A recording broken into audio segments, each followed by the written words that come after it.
Hi guys, Sarah here, and Apollo is joining us today. He will not leave me alone, so we will be here. In case you were wondering, he is the A in S&A resale. Just kidding. But how are we doing today? I just got home from a unexpected binge trip. I took my boyfriend to school and had to go to the bins because I was already out there. So 1 hour turned into 4, and I finally made it home. I have clothes in the washer, and I wanted to record a video. So today's video is gonna be a extension of last video where you learned what your photos should look like and tips to make your photos look better, and this one is gonna show you how to put those on Poshmark. Unfortunately, the description I'm gonna have to save for another video just because so much goes into that section of it, but I will most definitely talk through of everything else on the Poshmark because I know and fully understand that starting out can be very difficult, and I want to make that process easier so you can begin your selling journey and start making your money. I want to start this off by saying the first thing you want to make sure that you have is a separate folder either on your phone or your computer to hold all of the photos that you want to upload to Poshmark.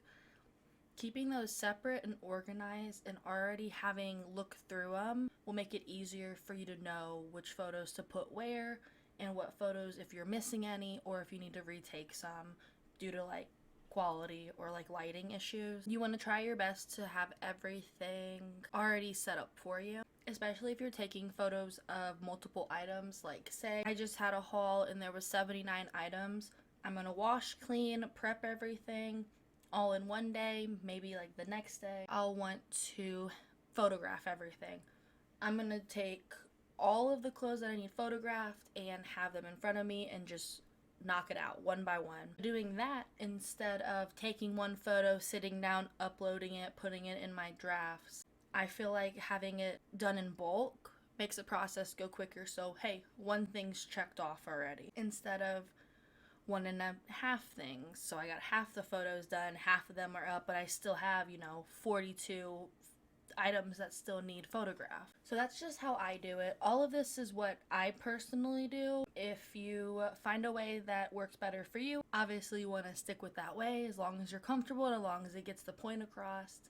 You are perfect. Do what it is that you do. I already have some draft saves of items that I need to still upload, but I'm going to use this first listing. I've already added a little helpful things to it. So I already have the photos sent in from my cell phone to the app because with my phone I take that photo in square setting and it fits it to size of Poshmark, so I don't get an option to crop it because that's all the photo that is given. So when you click on one of these add buttons, it's going to pull up hopefully the file that you have set up just for your upload to Poshmark. These are my stock photos.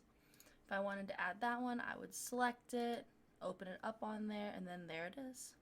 So stock photos I normally keep in the front just because that's going to show a accurate representation of what the item looks like and how it fits on a model or a body. So this leaves me with my 5 photos of the robe I want to post.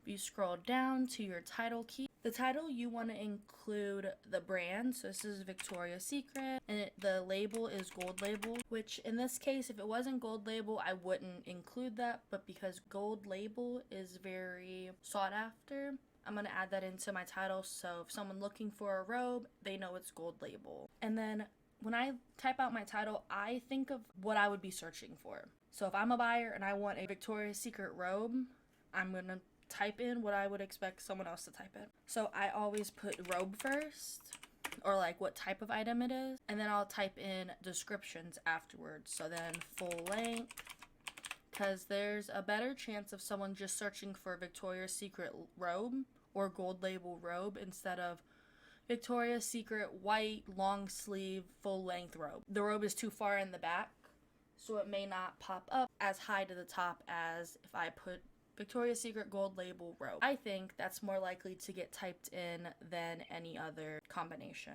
Since there is an embroidered on the front chest pocket, I will add that in.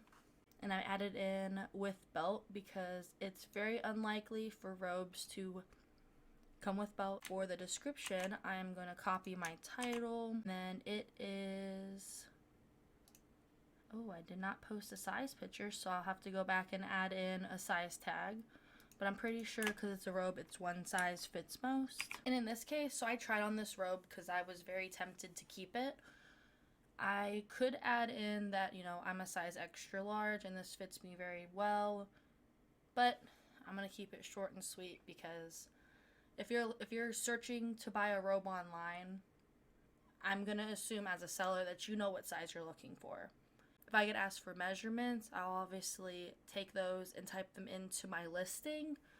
And I used to do that for all of my photos. Kind of steered away from that just because it takes so much time. To go on to colors, it is white and pink. And for the description, this is any descriptive words that you're going to use to describe. So obviously, because it's in my title, I'm going to put full length. Just any words that may pop up in like a Google search. So I'm going to add those into my description. The material content, I believe this one's cotton. And then if there was any flaws, I would add that behind here. And for relevant tags, these go along with the idea of if someone's Googling my items, what relevant other searches could I add this to that this may also pop up on. So because Victoria's Secret and Pink are sister brands, I'm gonna add pink. And I may add like sleepwear. So just other words that are still accurate and a good representation of the item that I have, but not something that I'd put in the title or really say in my description other than the relevance tag. So in your listing, you're not gonna have obviously this first section. So any of them before the colon, anything after is fair game.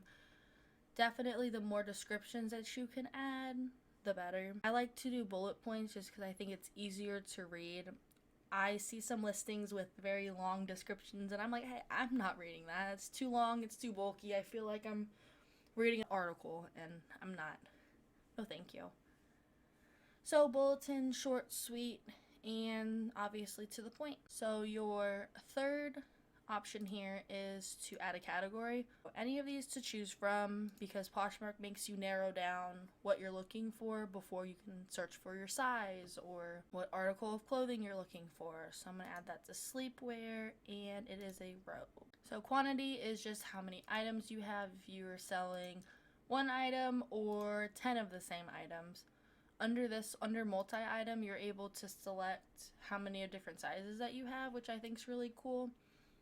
But I only have one, and standard one size. You can also do plus, maternity, or you can make up your own size tag. So after the size, you want to let the buyer know if this item you're selling is new with tags or not new with tags. New with tag items, the NWT gets added to the front page of your listing, so that'll be known to the buyer.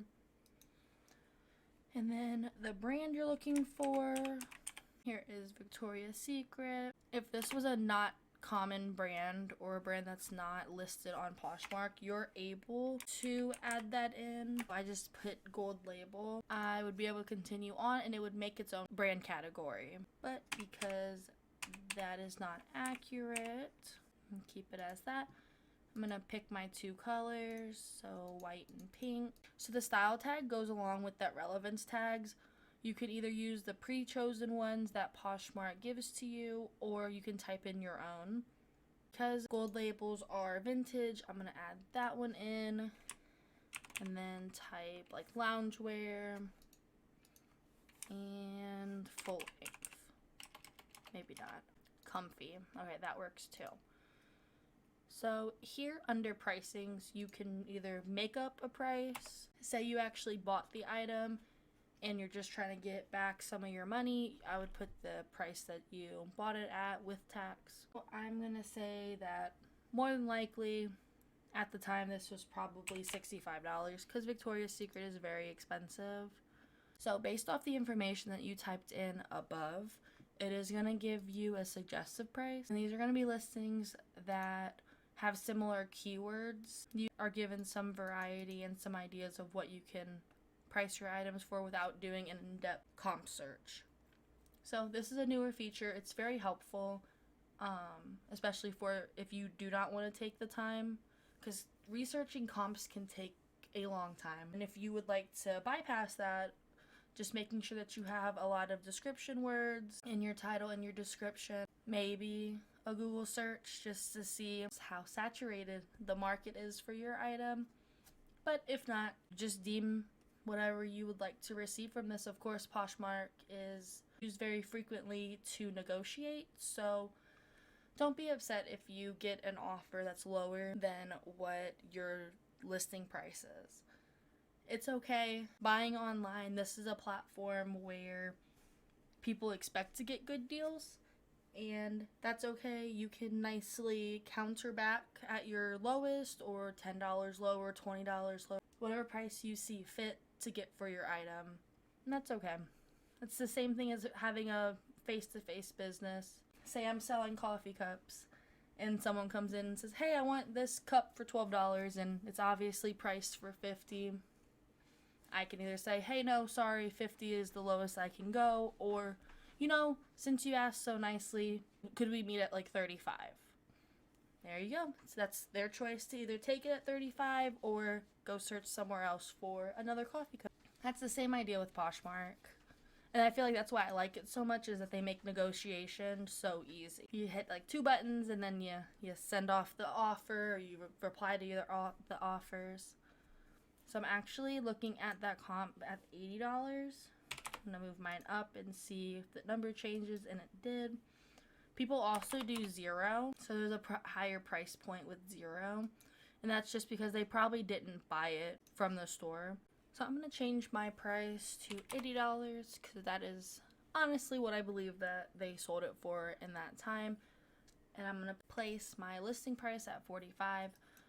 So after Poshmark fees and everything, I will get $36 if someone buys it at $45. But because of negotiation, I'm going to expect to probably get $35, because I like to send $10 under what my listing price is. And percentages are hard, so $10, I feel like that's pretty decent. If they want to counter at anything else, I'll take that into consideration based on how long it's been posted, what I spent on it, and if I really just want to make a sale and move it. Only time will tell. And looking at that to get $28 for right now, I may keep it at $50, because then I'll send a $40 offer and get $32. The availability option down here at the bottom, this is if you want to schedule your item to drop. So instead of me posting it now, because it's almost 8 o'clock, it's kind of late for people to be searching and looking, I can select it for tomorrow at 6:30 p.m. when people are off work, getting home. And this will basically allow my listing to go live tomorrow. It'll still show in my closet, but it won't be active for people to actually make purchases on it. But for now, I'm going to keep it as for sale. And because I'm not quite finished with this listing, I'm going to hit cancel and save it to my drafts. This will put it back into the lovely group of listings that have yet to be completed. And that is basically all the steps that you'll want to do, need to do when posting your listing to Poshmark. So not super difficult. The big thing is making sure with your descriptions that you have plenty of words to describe your item, and not forgetting to include any flaws on the item. I hope you guys have a fantastic day. I hope you enjoyed this video. If you like reseller content, please, please, please leave me a like, subscribe to the channel, and drop a comment in the comment section below. I would love to see what you guys do with your listings, or if you found any of this information useful. Also, drop your Poshmark closets down below. I would love to go through and check out your closet, maybe do some shopping for myself. But who knows? I hope everyone's healthy, happy, hydrated, hopefully drinking coffee and laughing a lot. I appreciate you guys. Have a good night. Bye.